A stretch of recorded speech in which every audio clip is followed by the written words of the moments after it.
우리가 인생을 살다가 보면 도움이 절실하게 필요할 때가 있곤 합니다.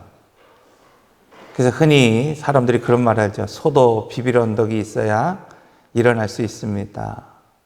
뭔가 처음 시작할 때 혹은 인생의 어려움을 좀 딛고 일어날 때 이처럼 언덕이 되어줄 만한 사람이 있거나 언덕이 되어줄 만한 어떤 조건이 있을 때 오늘 우리는 다시 일어날 수 있다.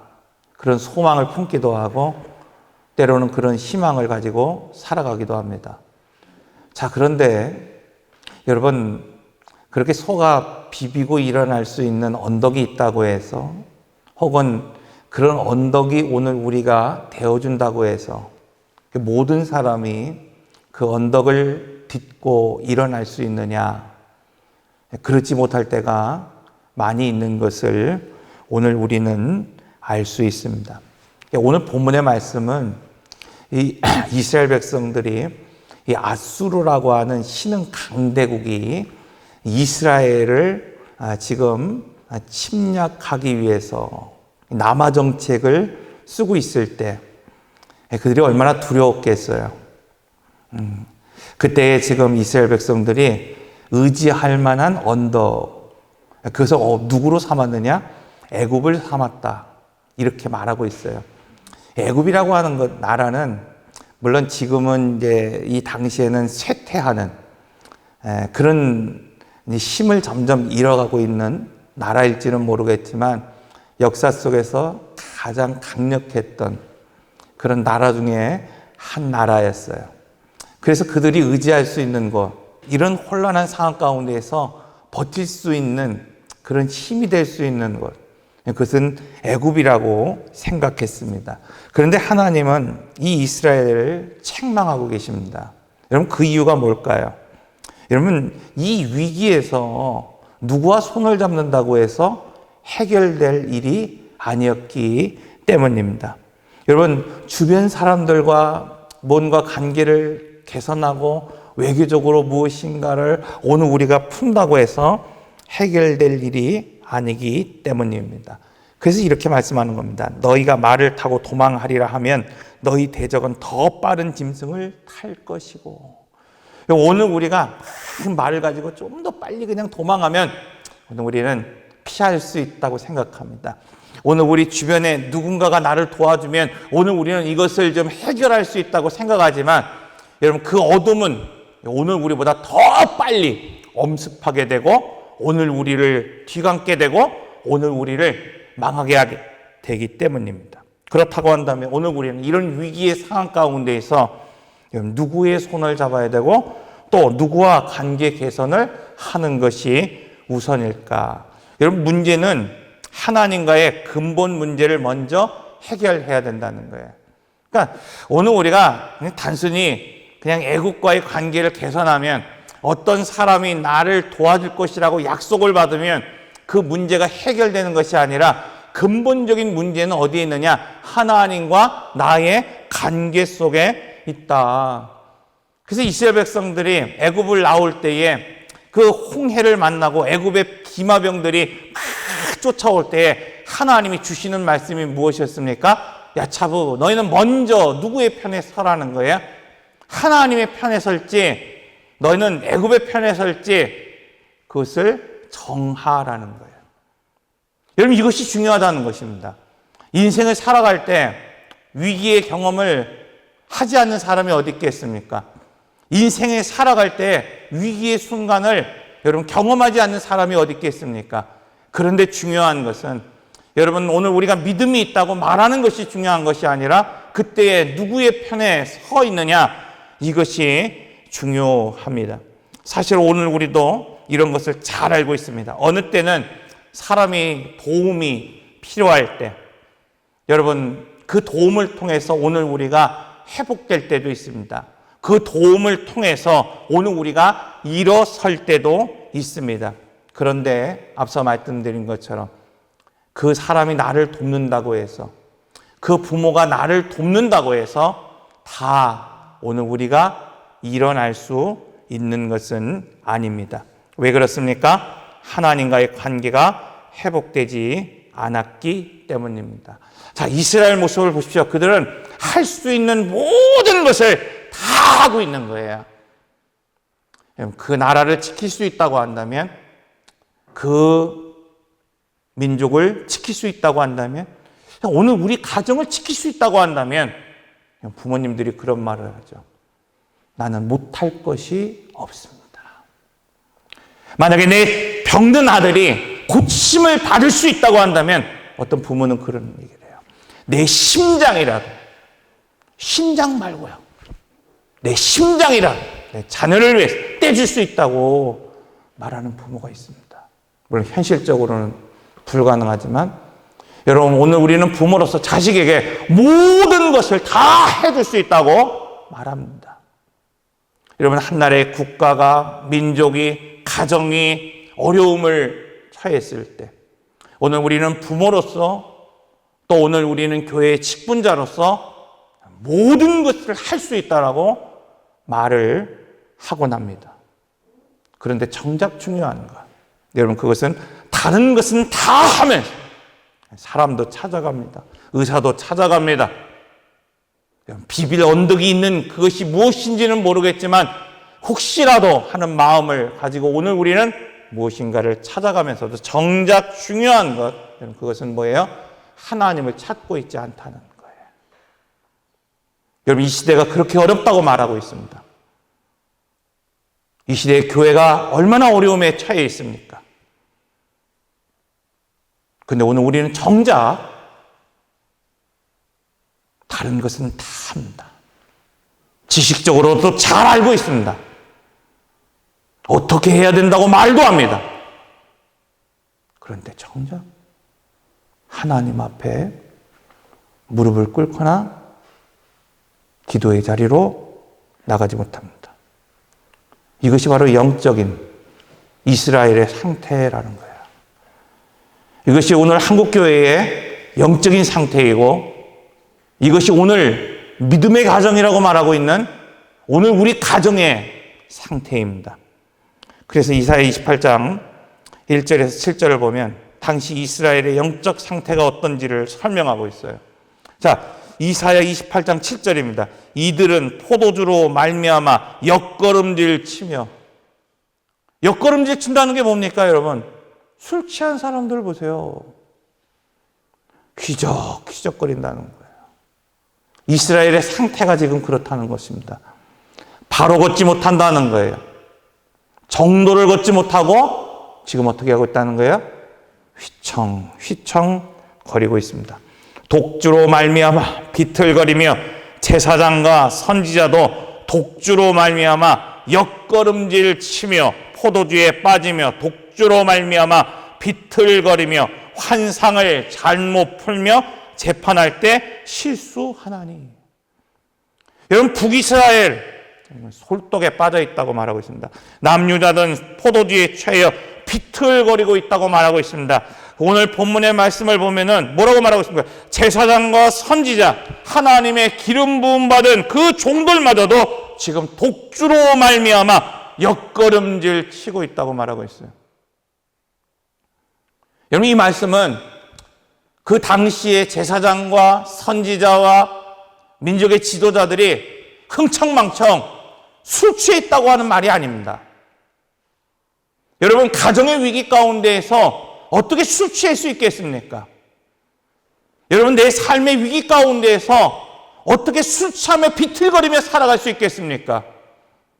오늘 우리에게 이 주시는 말씀은 민수기 6장에서 너희는 하나님 앞에 어떻게 결단하라는 거예요? 독주를 마시지 말라 말씀하신 거예요. 이것은 단순히 술을 먹지 말라는 의미가 아니라 하나님 한 분만으로 만족하며 살아가야 될 구별된 사람들이 마치 술에 만족하며 술에 취하며 그 술을 통하여 기쁨을 찾는 것처럼 하나님 외에 다른 것으로 지금 뭘 찾고 있다는 거예요? 기쁨을 찾고 있다는 겁니다. 소망을 찾고 있다는 거예요. 거기에 기대를 걷고 있다는 말입니다. 그러므로 이사야 28장에서 말하고 있는 이 술 취한 모습들이라고 하는 것은 여러분, 그 당시에 제사장들이 술 취해서 방탕해서 흥청망청 살아갔다는 말이 아니라 하나님의 말씀을 의지하지 않았다는 것입니다. 하나님 외의 것에 지금 기대를 가지고 소망을 가지고 살아가고 있다는 거예요. 심지어 선지자, 심지어 누구까지요? 제사장들마저도 시상은 제사를 드리는 것 같아요. 예배를 드리는 것 같아요. 그런데 무엇을 의지하고 있습니까? 독주를 의지하듯이 사람을 의지하고 하나님 외에 다른 것이 비빌 언덕이라고 생각하고 있다는 거예요. 그게 누구입니까? 애굽이라는 거예요.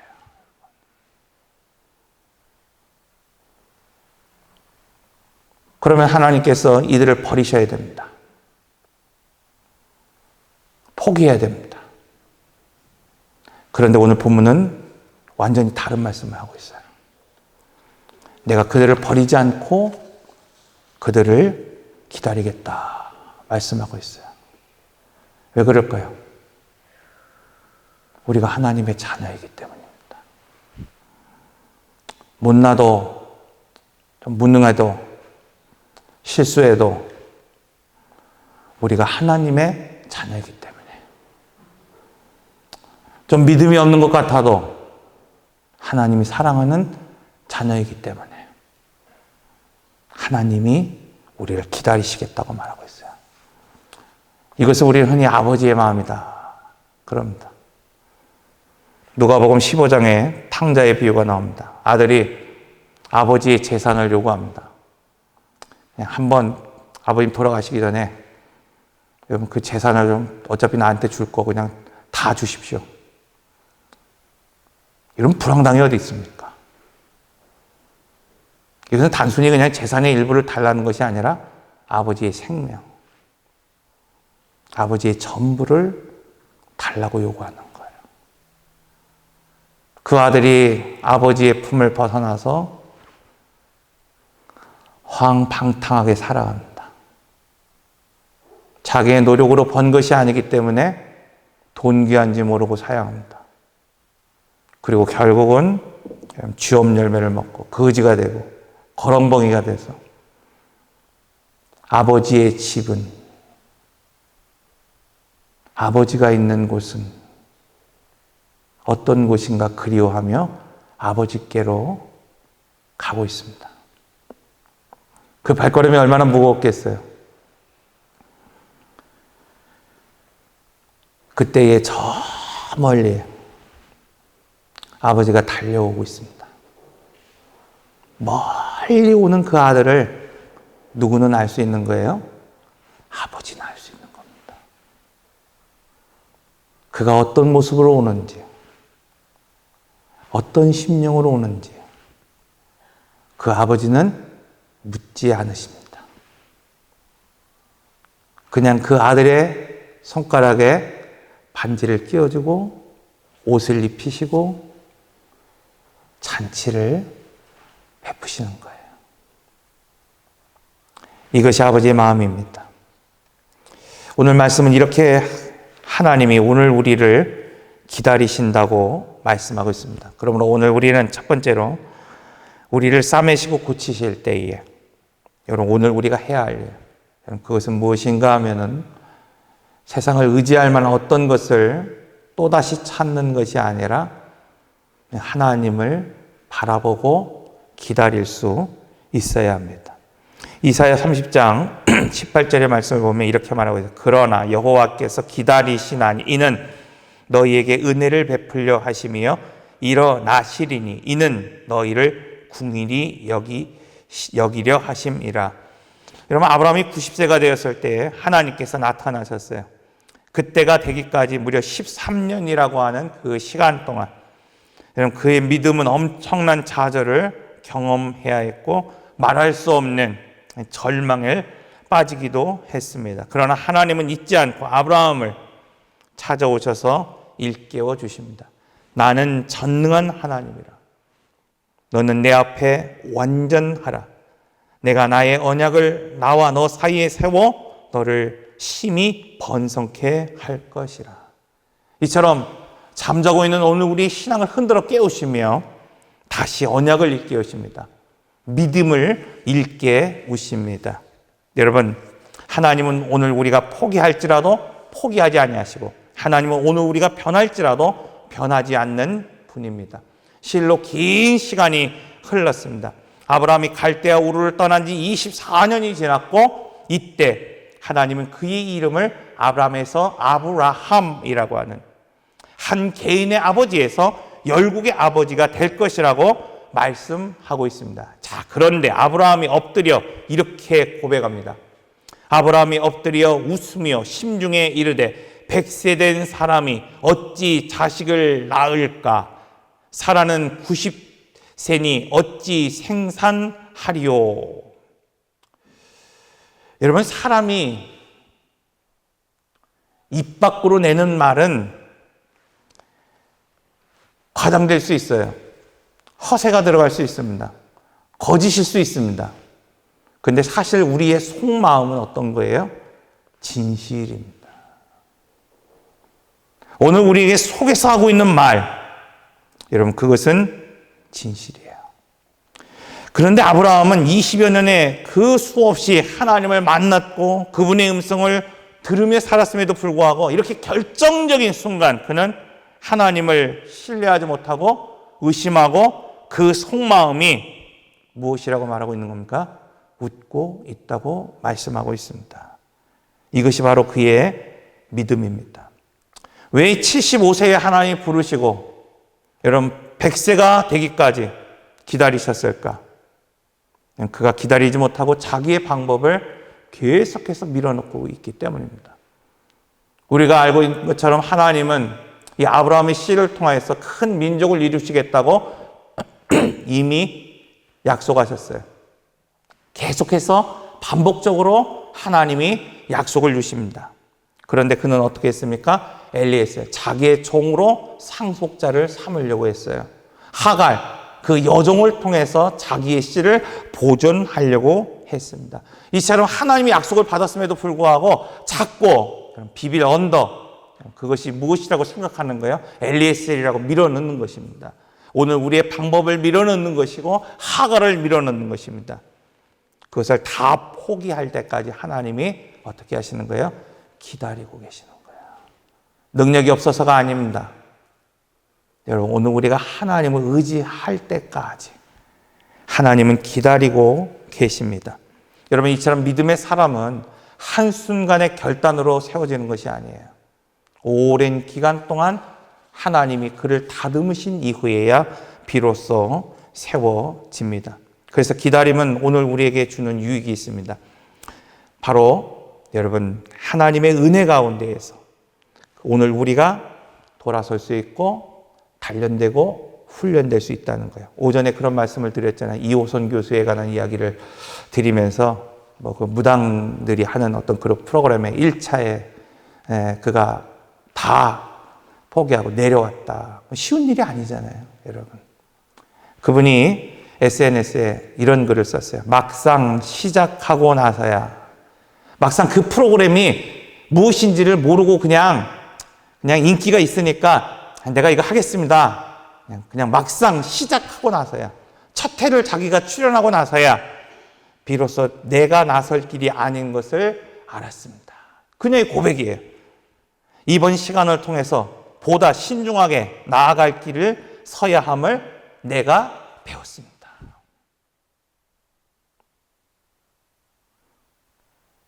이처럼 하나님은 오늘 우리가 향하던 길이 아니다 생각이 들면 여러분 회개하고 돌아오고 여러분 하나님을 기다려야 된다고 말씀하고 있는 것입니다.